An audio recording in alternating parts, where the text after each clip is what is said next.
And here we go. UFC 269 Nunes versus... Oh, wait. My bad. I think it's... Who is it? Anyways. Prediction. UFC 269. Prediction. Coming at you live. All the way live.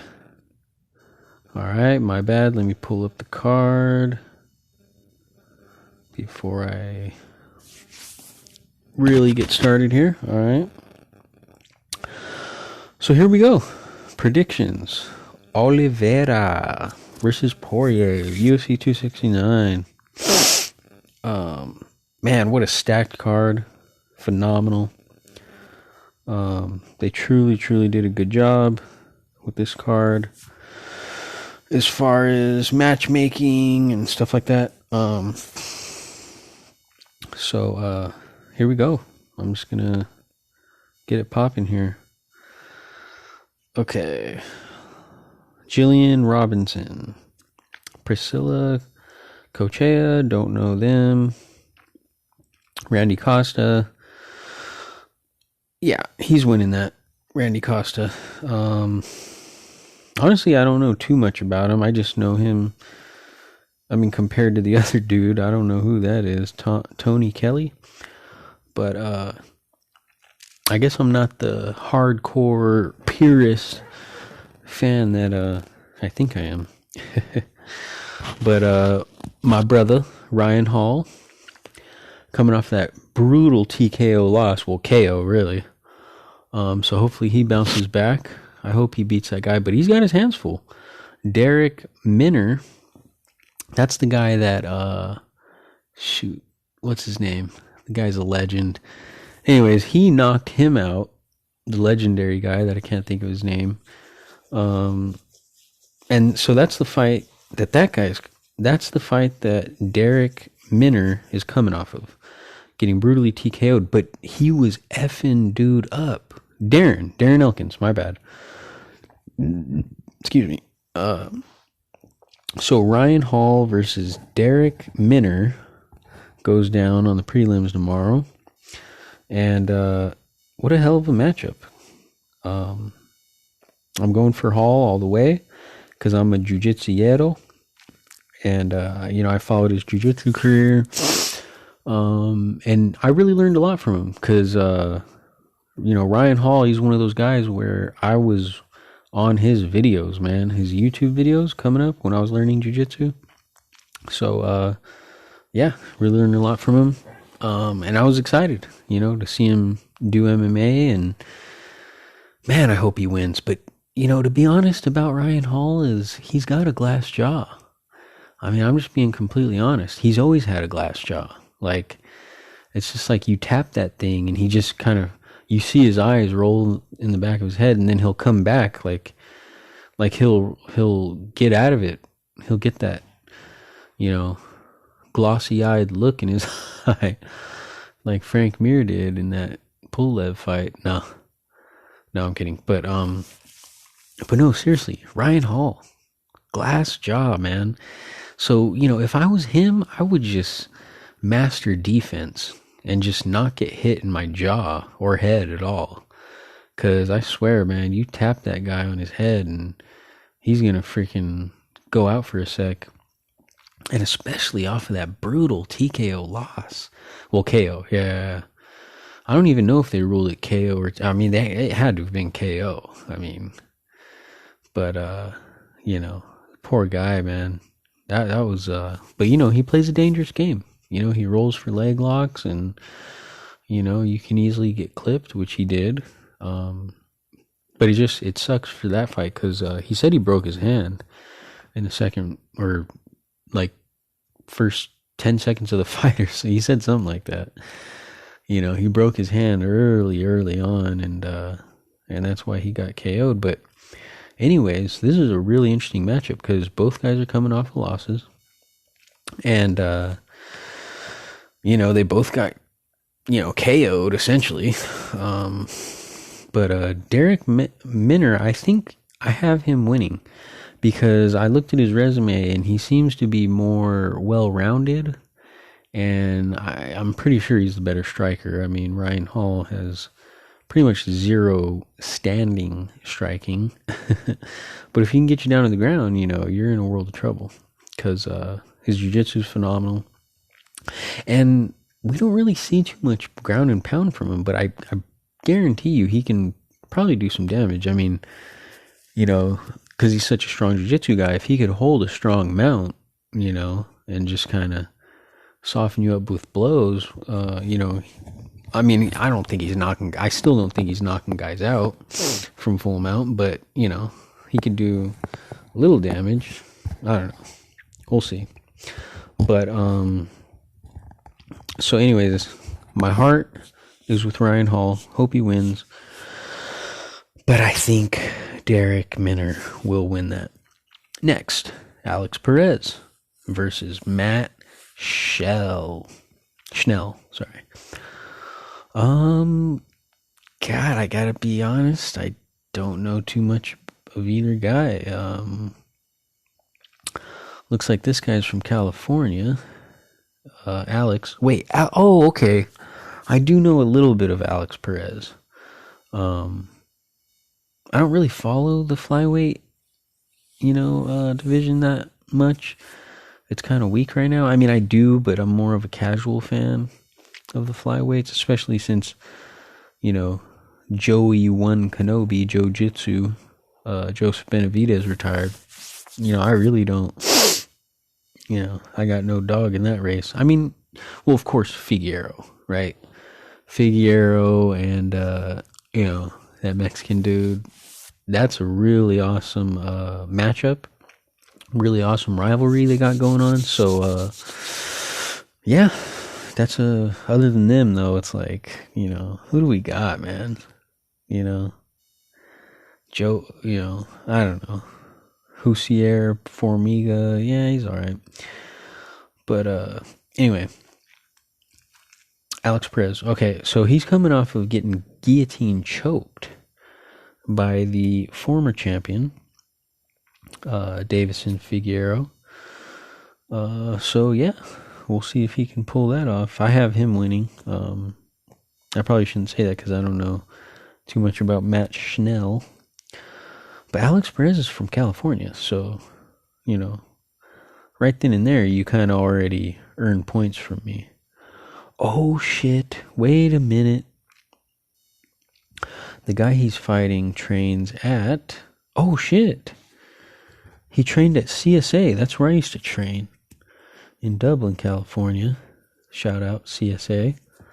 Excellent jiu-jitsu program. Well, they used to. I don't know if they still do. But their jiu-jitsu program was phenomenal. It looks like he trains at American Kickboxing Academy. Wow. Well, that's interesting. Because that's a San Jose-based camp, obviously, and I'm from Northern California, San Jose, born and raised in San Jose, California, so damn, who the hell do I go for now? But excuse me, I don't know, man. You know what, I got no dog in that race. Skip. Next fight is gonna be Aaron Blanchfield versus Miranda. I don't know. Oh wait, Maverick. Sorry. Okay. That's interesting. Don't know either of them. So on to the next, Andrei Munez versus Eric Anders, middleweight bout. I gotta go Eric Anders. I don't know Munez. Okay, he's Brazilian. 31 years old. All right. 6'1". Oh, wait. That might be the guy. Let me see if that's the guy. You know what? That is the guy. This guy right here is phenomenal at jiu-jitsu. I mean, his Brazilian jiu-jitsu is ace. He's an absolute ace.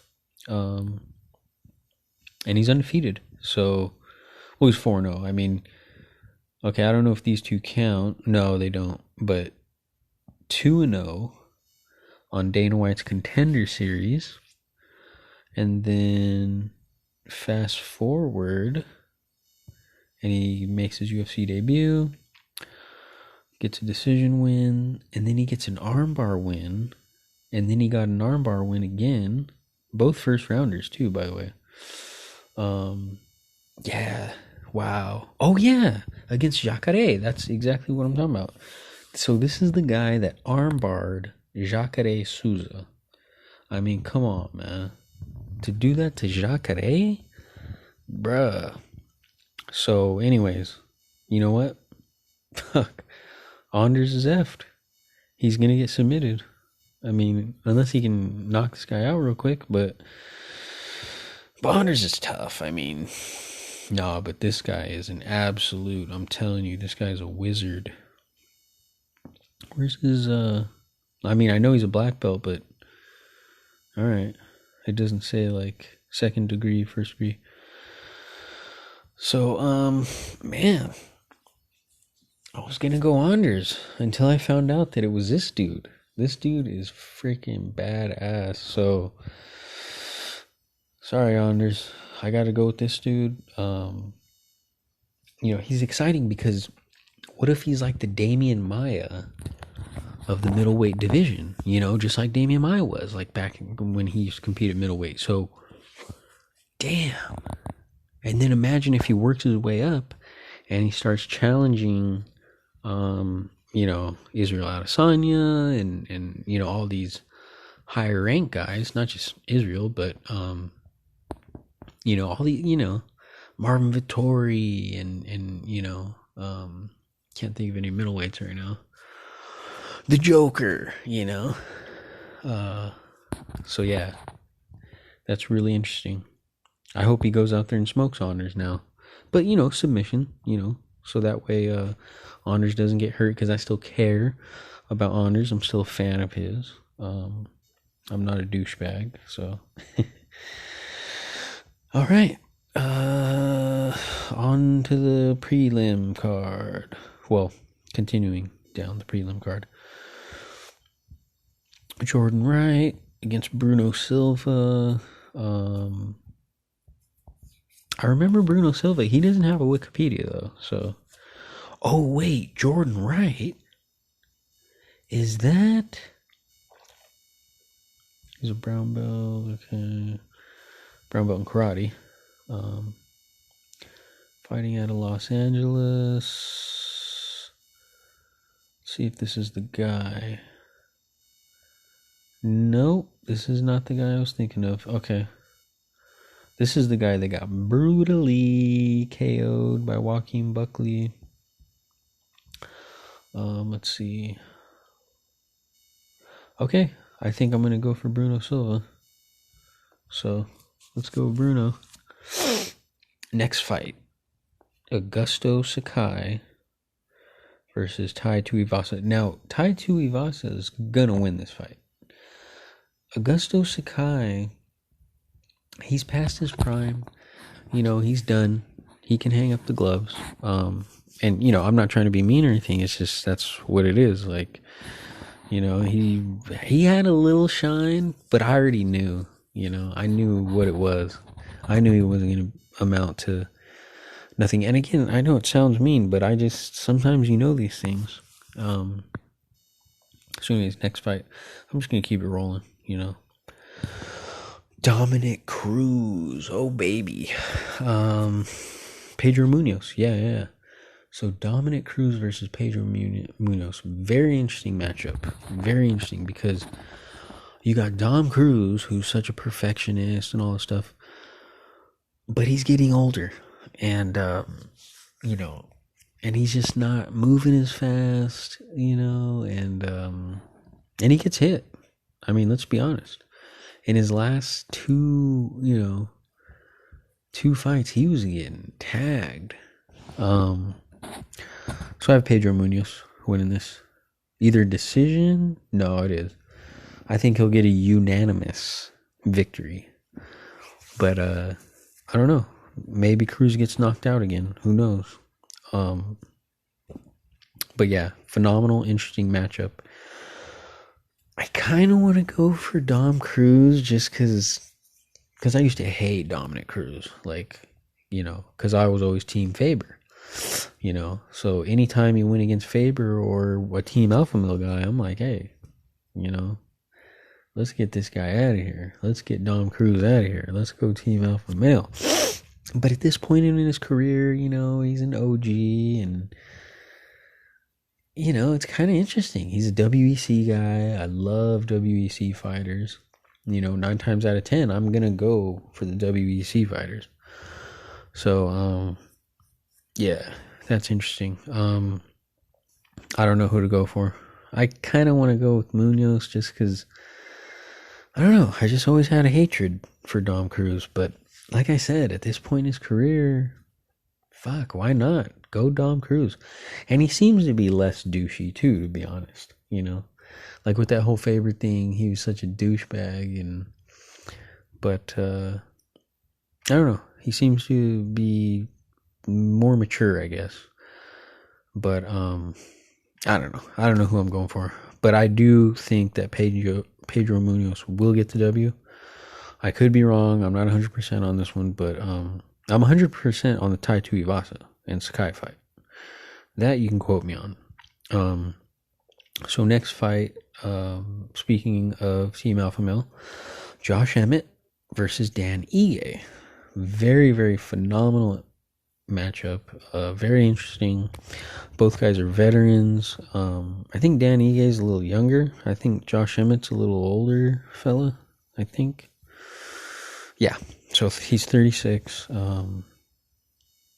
But great fighter, Team Alpha Male guy.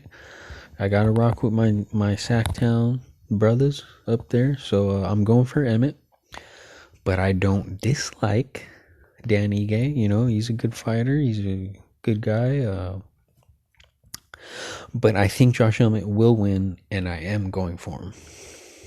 Next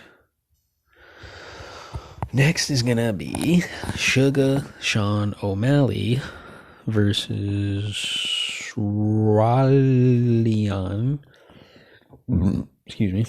I don't know how to say that, but Raulian Pava. And Sugar Sean wins that. Let's just be honest. He's going to piece that guy up. Because, honestly, Sugar Sean, he's a very skilled striker, kickboxer, He's got good kickboxing skills, and his jiu-jitsu is really, really excellent. Let's see this guy, though. I'm going to look at the guy he's fighting. Oh, he's Brazilian. That makes things interesting. Team Alpha Male. Get out of town. Wow, he's a black belt in Brazilian jiu-jitsu. Oh, shit. Oh, shizzle. Okay. So, now let's look at his record. Ooh, okay. So, looks like he's a Dana White Contender Series guy. He won that fight. Then he went 0-2. He got brutally TKO'd in the first round. Well, I don't know if it was brutal, but he got TKO'd. So that's always a bad sign. Then he KO'd a guy. Then he won a unanimous decision. Then he won a majority decision against Kyler Phillips in July. I'm going to have to say, if it goes to the ground game, this guy's going to win. I'm just looking at on paper. But if Sean O'Malley keeps it striking, Sean O'Malley will win. And I'm just looking on paper. I really don't know too much about this guy. Next fight. Kai Kara Francais versus Team Alpha Male, Cody Garbrandt. I'm going to have to go with Cody on that one. However, Cody got pieced up by Rob Font his last fight. So, with that said, I have no idea. Looks like this guy trains... Oh, this guy trains with... That's right, I forgot about Cara France. Yeah. He trains with Israel Adesanya. And, he trains with with, of course, Volkanovski, right? So, yeah, this guy's pretty experienced, and he's got a good winning record here. It looks like he's in the UFC. He's 1, 2, 3, 4, 5-2. However, he did get guillotine choked back in the second round in September of 2020. So that's interesting. Wow. Yeah. No, I'm going for Garbrandt, but man, he's got his hands full. This guy's definitely legit. Yeah, I never really. I'm not even a casual fan of Kai Kira, whatever. France. Yeah, I could always care less of him. I've seen him fight. You know, he doesn't really interest me. And I'm not being mean. I'm just saying, like, that's just my own. You know, everybody has their team and who they like, and. But with that said, I'm a huge Izzy fan. Love Izzy. He's phenomenal. Followed his whole UFC career. I hate to say it, but I didn't follow his, kickboxing career or, him leading up to getting in the UFC. But as soon as he hit the UFC, though, I was like, oh, wow. And then, of course, I found out about his kickboxing career, and I was like, yeah, this guy's dope. So anyway, so that's cool that he trains with Izzy, but other than that, Next is a really interesting fight. Jeff Neal versus Santiago Panzinibio, the Italiano. Oh wait, he's Argentinian. So who did he last fight? That's right, my boy, my brother, Miguel Baeza. I was going Baeza on that one. And now Baeza's on a 2-fight skid. So that sucks. But anyways, I'm going for Jeff Neal all the way. Love Jeff Neal. Huge fan of him. Panzinibio, I'm a casual fan. I don't dislike the guy. I like the guy. He's a hard worker and definitely very experienced. And but I'm a bigger Jeff Neal fan. So I'm going for Jeff Neal. I think he can win. I think he can pull it off.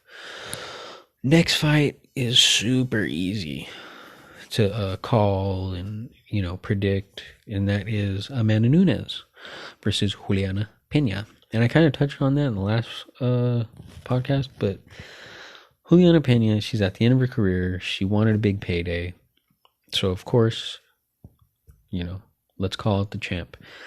She had a few tough losses. She's really not the best. She's the UFC's hyping it up, stuff like that. But I am a fan. I love Pena. She was on that one season with Ronda Rousey, the Ultimate Fighter. Really, really loved that season of Ultimate Fighter. That's where we had Chris Holdsworth, Team Alpha Male, and really, really awesome season. And she's one of them. She's an OG at this point. And yeah, honestly, I hope she wins. I'm a huge Amanda Nunes fan, but I'm a fan of both of them. But with that said, I think she gets absolutely smoked by Amanda Nunes. She has nothing. Dude, Amanda Nunes' jiu-jitsu game is phenomenal. And Pena thinks that she's going to out-grapple her. Yeah, good luck with that. Nunes is a Brazilian. Okay. She's from the motherland of Brazilian Jiu-Jitsu. And she's a black belt, Let's just be honest. She's been a black belt. And, Juliana Pena has nothing. Like, she has no chance. I mean, her only chance is Jiu-Jitsu, but yeah, like I said, good luck with that. So anyways, I'm not going to spend too much time on that one. That's easy. Now, I guess I'm on to the main event, which is my brother, Charles Oliveira do Bronx. But with that said, I love Dustin Poirier, man. He's such a stud. He does so much excellent charity work, which I'm really huge into charity work myself. I love helping people. I love helping the less fortunate. You know, I like to make little bagged lunches and give them out to the homeless and stuff. And I love how Dustin Poirier, he's on that tip. And those are the kind of dudes that I really enjoy being fans of. You know, when it comes to these athletes and stuff, I love people that help their communities, and you know, they're a champion off the field. That's a term we use, right, in football. You know, they're a champ. Not only are they a champion on the field, but they're a champion off the field. Not only are they a champion inside the ring, they're a champion outside the ring. And so, in this case, the octagon. So Dustin Poirier, he's an absolute champion outside the octagon. Now, my prediction in this fight: if Dustin Poirier, the Diamond, can keep it standing, he stands a very good chance of winning. Okay. Now, if my brother Druze, if he can bring it to the ground and make it a nasty grappling match, he will pull this off and successfully defend his world title. Now, keep in mind, he just won the title. In combat sports, in the fight game, we say, yeah, you can win the title, but you're not an official true champion unless you defend the title. Successfully defend and get that W, the title. So, if Druze could do this, he will solidify himself as a true champion, and he will then go into the Hall of Fame. No, I'm kidding.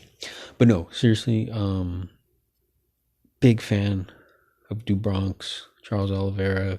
I'm a day one fan. I never stopped liking him. I actually was hoping, because I'm a jiu-jitsu guy, you know, and I seen that he was phenomenal at jiu-jitsu.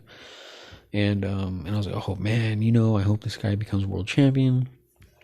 But then, you know, he had a couple of tough losses, right? And I was just like, ah, fuck. And I started losing faith in him. I'm being honest, you know. But I always went for him. I never went against him. Not once. I cannot think of a time. I think there is a time, though. Let me check. Let me look at his record. Because, you know, I'm a super diehard fan of certain guys, but I don't think I ever went against him, though. Let me double check this. Double check his record. Damn, 3rd degree black belt in Brazilian Jiu-Jitsu. Yeah, I'm telling you guys, man. If he makes it a Jiu-Jitsu match, he's going to win, for sure. Jim Miller, yeah, I don't even think I went against him, because I love Jim Miller. You know, I think I touched on that. Okay, Clay Guida. I might have, but see, I'm a big fan of both of them. You know what? I didn't. I remember that. I was neutral in that one. We got to go way back. Max Holloway. I might have went for Max because I'm a diehard Max Holloway fan. So I might have went. I don't remember, though. That was too long ago. Frankie Edgar. I mean, dude, he is a seasoned veteran. Look at this. He fought Jim Miller twice. He got knee barred by him. God, it's unbelievable. His record is so crazy. He's been fighting in the UFC since 2010. Okay, that's 11 years. Long and grueling and just sparring all the time, training all the time, years. Like, man, no one earned it like him. I'm telling you, man. Druze. All right. Well, I'm wrapping up. Oh yeah, but to give you guys, I think Charles Oliveira is going to win, and I'm going for Oliveira. But I love Dustin Poirier. But it's Oliveira's time, man. I hope he holds this title for a long time. I hope he can get a submission. You know, I don't want Poirier to get hurt. You know, I want him to get right back in there and, you know, maybe fight, who knows? Maybe he might fight Chandler. Maybe he might fight Gaethje. You know, who knows, man? Rematch with Gaethje. But we'll see, man. We'll see what happens. Like I said, if he can keep it standing, I think that's his best chance. But other than that, man, do Bronx. Let's go do Bronx. I'm going for him, man. And until next time, peace, love, and enjoy the fights.